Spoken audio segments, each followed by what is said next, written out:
The house was completely silent, save for the rhythmic drumming of rain against the kitchen window, creating a cocoon that felt entirely separate from the rest of the world. I had come down for a glass of water, trying to drown out the thoughts that were keeping me awake, but the moment I turned around from the sink, the air in the room shifted. Heavily. Julian was leaning against the doorframe, watching me. He hadn't made a sound, but my body knew he was there before my eyes did. The tiny hairs on the back of my arms stood up, and my pulse hammered a sudden, frantic rhythm against my throat. He didn't move to let me pass. Instead, he pushed off the frame and took a slow, deliberate step into my personal space. The kitchen island was behind me, the cold granite biting into my lower back, leaving me nowhere to retreat. "You're up late," he murmured, his voice a low rumble that seemed to vibrate through the floorboards and straight into my chest. He didn't stop until he was standing toe-to-toe with me, close enough that I could smell the intoxicating mix of expensive scotch and the crisp, clean scent of rain clinging to his jacket. It was a dizzying combination. I opened my mouth to make an excuse, to say goodnight and bolt for the stairs, but the words died on my tongue when his gaze dropped to my lips. It wasn't a polite look. It was hungry, intense, and terrifyingly bold. The silence between us grew charged, thick with an electric tension that felt like it might snap if either of us breathed too deeply. I couldn't sleep. I managed to whisper, hating how breathless I sounded. Julian smirked, a slow, lazy curving of his lips that felt like a secret. Without breaking eye contact, he reached past me for a glass. It was a simple action, but he made it feel illicit. His arm brushed against my shoulder, the heat of his body searing through the thin fabric of my silk robe. He didn't pull back. He lingered there, his chest inches from mine, his arm boxing me in against the counter. I felt trapped in the most exhilarating way possible. My heart was racing so fast I was sure he could hear it. "You seem tense," he whispered, his face dipping lower, his breath ghosting over the sensitive skin below my ear. His hand, which had been resting on the counter, slid closer until his pinky finger just barely grazed mine, a touch so light it should have been nothing, yet it sent a jolt of electricity straight to my core. "Is it because of what she told you?" The mention of my sister hung in the air like a guillotine blade. I remembered her frantic phone call, the desperation in her voice when she told me to run, but looking into Julian's dark, hypnotic eyes, the warning felt like it belonged to a different lifetime. He leaned in, his lips hovering millimeters from mine, and for a split second, I forgot whose fiancé he was. I forgot everything except the dangerous promise in his eyes. Just as I started to close mine, surrendering to the pull, the floorboard in the hallway creaked loudly behind him. The floorboard creak turned out to be nothing, just the old house settling under the weight of the storm, but the spell was broken.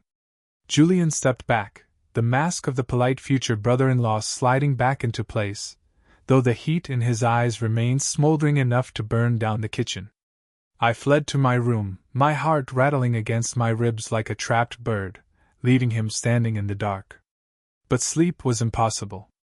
Lying in the guest bed, staring at the ceiling, I replayed the moment his breath hitched when he looked at me.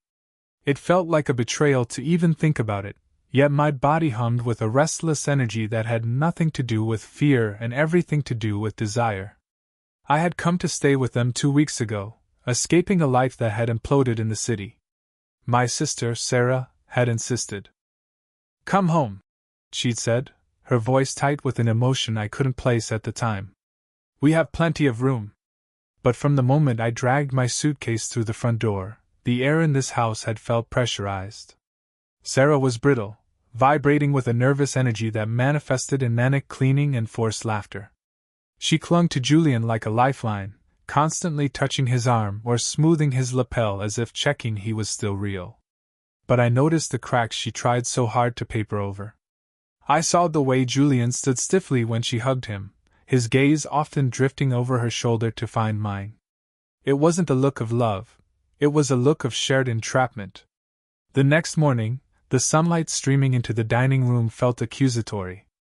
Sarah was fluttering around the kitchen, making pancakes with a frantic sort of domesticity. "Did you sleep well?" she chirped, not waiting for an answer. I sat across from Julian, staring into my black coffee to avoid looking at his hands that had almost claimed me hours ago. He was reading the paper, looking infuriatingly calm, his sleeves rolled up to reveal strong forearms that I couldn't stop thinking about. When Sarah turned to the stove to flip a pancake, Julian lowered the paper. He didn't speak, but he deliberately stretched his leg out under the table until his calf pressed against mine. The contact was shocking, firm, and brazen. I flinched, almost spilling my coffee, but I didn't pull away. I couldn't. That was the terrible truth I was trying to hide. I wasn't just a victim of his predatory charm. I was a willing accomplice. Every time Sarah mentioned their upcoming wedding, a knot of jealous nausea twisted in my gut. I remembered the warning she gave me the night before I arrived, the one I had brushed off as pre-wedding jitters. "Don't trust him," she had whispered over the phone, sounding terrified. "He has a way of getting inside your head." I had assumed she meant he was manipulative or controlling. I never realized she meant he was addictive. Later that afternoon, I found myself alone in the library, trying to find a distraction. I reached for a book on a high shelf, my shirt riding up slightly, exposing the skin of my lower back. Suddenly, a warm hand splayed across my waist, steadying me. I gasped, dropping the book with a heavy thud. Julian was there again, crowding me against the mahogany shelves, blocking my exit. "You're avoiding me," he whispered, his thumb tracing the curve of my hip bone through my jeans. The sensation sent shivers cascading down my spine, overriding every logical thought in my brain. "I'm trying to respect my sister," I breathed, my resolve crumbling under his touch. He leaned in close, his lips grazing my ear, his voice rough with need. "Sarah isn't the one I want to talk about right now." Dinner was an exercise in suffocation. The air in the dining room was thick with unsaid words and the cloying scent of the lilies Sarah had arranged, flowers that looked more like they belonged at a funeral than a family meal. Sarah was manic, her hand constantly finding Julian's forearm, squeezing it as if she were checking for a pulse. "We should look at venues this weekend," she said, her voice high and brittle. "Don't you think, Julian?" But Julian wasn't looking at her. He was swirling the red wine in his glass, his dark eyes locked on me from across the mahogany table. Every time Sarah touched him, I felt a shameful, hot spike of jealousy twist in my gut, not for her safety, but for his attention. It was a sick, twisted realization that made me grip my fork until my knuckles turned white. I wanted him to look at her the way he was looking at me, just so I could breathe again, but at the same time, I wanted to be the only thing he saw. "I think your sister looks bored with wedding talk, Sarah," Julian said smoothly, taking a sip of wine. His voice was velvet over gravel, a tone that made my skin prickle. "Maybe she has more exciting things on her mind." The double meaning hit me like a physical blow. I choked on my water, coughing as Sarah patted my back, oblivious to the predator smiling at me from 2 feet away. The tension was unbearable, a pulled rubber band ready to snap. I excused myself, needing the sanctuary of the bathroom to splash cold water on my burning face. But I didn't make it that far.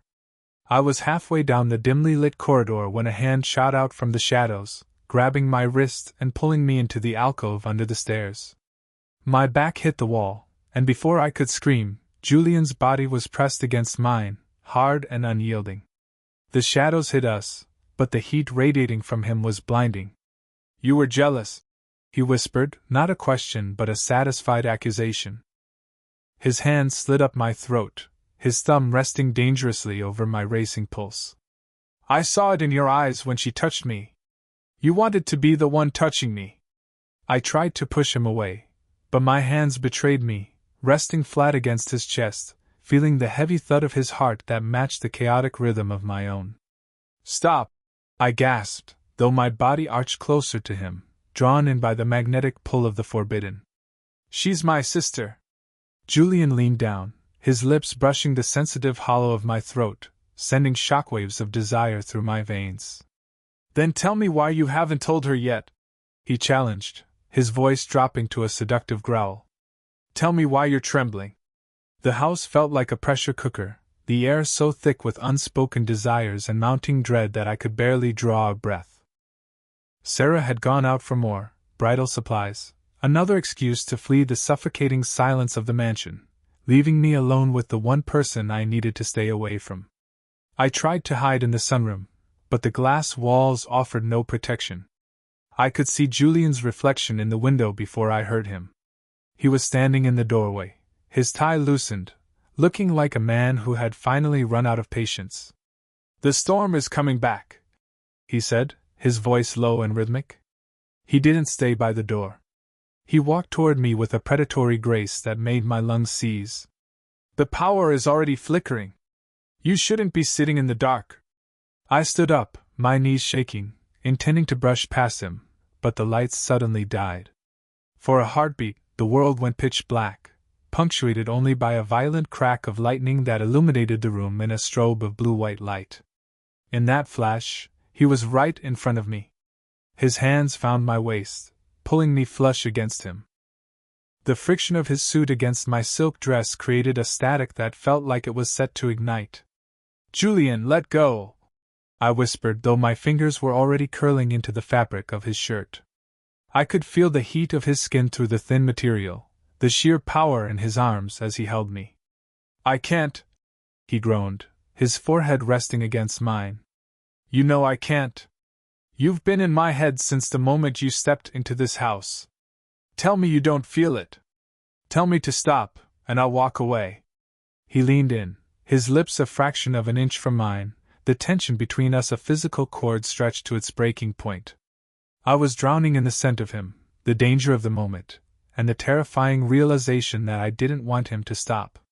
Just as my lips parted to surrender, a sharp, metallic clink echoed from the floor above, the sound of someone opening the heavy floor safe in the master bedroom. Julian froze. Then, my phone vibrated violently in my pocket. I pulled it out, the screen glowing like a beacon in the dark. It was a video message from Sarah. With trembling fingers, I hit play. The video was dark, shaky, and Sarah was sobbing, her face bruised. "If you're seeing this," she gasped, "I'm already gone. Check the basement, under the loose tile. He didn't choose you because he loves you. He chose you because you have the same blood type as." The phone was ripped from my hand. I looked up to see Julian holding it, the blue light of the screen casting ghoulish shadows across his face. He wasn't smiling anymore. The silence that followed the theft of my phone was more deafening than the thunder. Julian stood over me, the glow of the screen illuminating a side of him I hadn't seen, cold, calculating, and devoid of the warmth that had lured me in. My heart wasn't just racing anymore. It was trying to claw its way out of my chest. "The same blood type?" I whispered, my voice cracking. "Julian, what is she talking about? Where is Sarah?" He didn't answer immediately. Instead, he reached out, his hand sliding behind my neck, pulling me toward him with a forceful gentleness that was more terrifying than a strike. He leaned down, his lips brushing my ear one last time, but the spicy heat from before had turned to ice. "She was always too talkative," he hissed. "But she's right about one thing. You are special. You're exactly what we needed." Driven by a surge of adrenaline, I shoved him with everything I had. To my surprise, he let go, a dark, amused smirk playing on his lips as if he were enjoying the hunt. I didn't wait. I turned and bolted, not for the front door, which I knew would be locked, but toward the basement door Sarah had mentioned in the video. My lungs burned as I ripped the door open and tumbled down the wooden stairs, the darkness swallowing me whole until I fumbled for the light switch. The basement wasn't a dungeon. It was a pristine, high-tech medical suite. My breath hitched as I saw the loose tile near the back wall.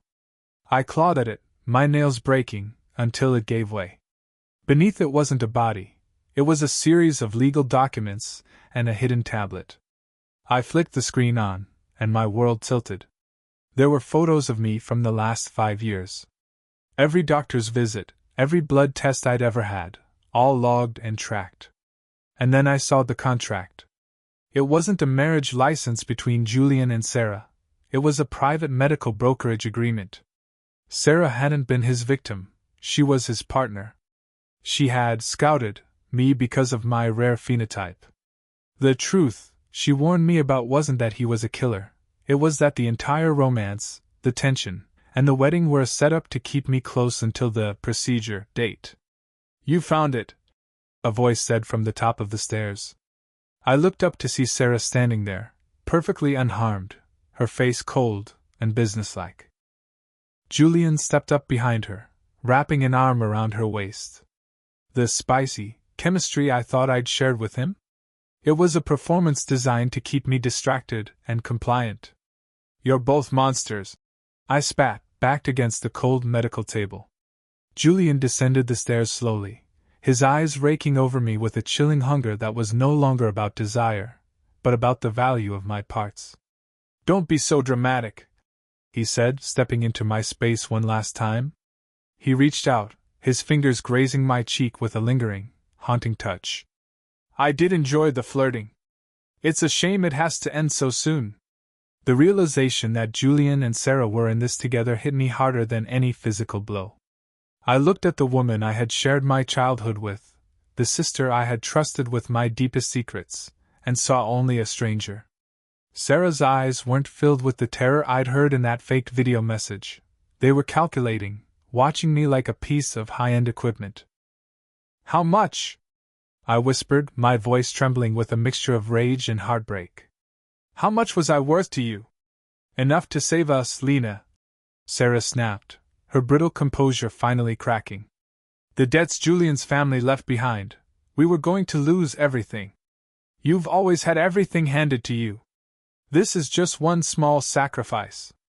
Julian reached the bottom of the stairs, his presence suffocating. He moved toward me, but I didn't cower this time. The betrayal had burned away my fear, leaving only a cold, sharp clarity. As he reached out to grab my arm, I snatched a heavy glass tray of medical instruments from the table and swung it with every ounce of my strength. The crash of glass was deafening. Julian flinched, shielding his face, and in that split second of chaos, I didn't run for the stairs. I ran for the service lift in the corner of the room. I slammed the gate shut just as Julian's hand gripped the bars. Our eyes met through the mesh. The mask of the charming suitor was gone, replaced by a raw, frustrated desperation. "Lena, don't make this harder," he growled, but there was a flicker of something else there, a genuine regret that our game was over. The lift lurched upward, depositing me in the pantry. I didn't stop. I burst through the back door into the pouring rain, sprinting toward the tree line. I heard Sarah screaming from the house, but I didn't look back. I reached the main road just as a pair of headlights cut through the gloom. I flagged the car down, screaming for help. 6 months later, the world looked very different. The police had raided the estate, uncovering the extent of the medical black market ring Julian and Sarah had been building. They were both behind bars, awaiting a trial that would dominate the headlines for years. I sat in a small cafe in a city where nobody knew my name, sipping a coffee and watching the rain. My life was finally my own again, though the scars, both emotional and the literal one on my hand from the broken glass, remained. The bell above the door chimed, and a man sat at the table next to mine. I froze. He had dark hair and a presence that commanded the room, but when he turned to me, his eyes were kind, lacking the predatory glint I had come to associate with Julian. "Is this seat taken?" he asked, his voice a warm baritone. I hesitated, the old fear sparking in my chest. But then I looked at his hands, steady, open, and honest. I realized I couldn't let my sister's betrayal steal my ability to feel, to desire, or to live. "It's free," I said, offering a small, genuine smile. For the first time, I wasn't a victim or a blood type. I was just a woman starting a new story, and this time, I was the one holding the pen. The trial was over, and the shadows of the past were finally beginning to retreat. While Sarah had been sentenced for her role in the conspiracy, the truth about Julian had been the final, shocking twist. He hadn't been her partner. He had been an undercover investigator who had tracked the ring for years, forced to play the part of the villainous fiancé to bring the entire operation down from the inside. The medical suite hadn't been for a procedure on me. It was his evidence locker, and the blood type comment had been a code to his team that the final piece of the puzzle was in place.